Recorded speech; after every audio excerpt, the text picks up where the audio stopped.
নমস্কার বন্ধুরা, কিভাবে মোচার চপ বানাতে হয় দেখুন। আপনারা মোচার চপ কেউ খেয়েছেন? পেঁয়াজের চপ তো সবাই খেয়েছেন। আমি এখন একটা নতুন ভিডিও নিয়ে আসলাম। মোচার চপ, মোচা কেটে কুচি করে ধুয়ে পরিষ্কার করে নিয়েছি।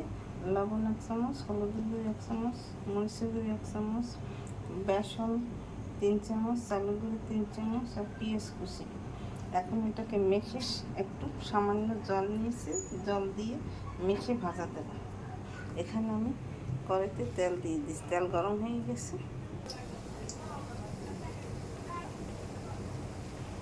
আমি মোচা মেখে তেলে ভাজা দিয়ে দিছি, একটু পরে ফিরিয়ে দেব। আমার মোচার সব প্রায় ভাজা তৈরি হয়ে গেছে। এইভাবে আপনারা ভাজবেন মোচার সব, এটা খুব দুর্দান্ত টেস্ট হয়।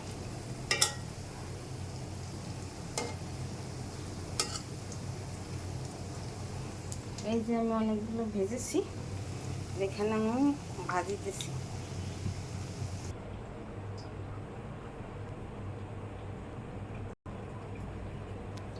এই দেখুন মোচার সব ভাজা তৈরি হয়ে গেছে। এইভাবে আপনার ঘরে তৈরি করে খেয়ে দেখবেন, খেতে অনেক সুস্বাদু। দেখতে কত সুন্দর হয়েছে, খেতে দারুণ টেস্ট হয়। আপনারা এইভাবে ঘরে বানিয়ে তৈরি করে খেয়ে দেখবেন, খেতে অনেক সুস্বাদু লাগবে। আমার চ্যানেলটিকে লাইক কমেন্ট শেয়ার করে পাশে থাকুন। ধন্যবাদ।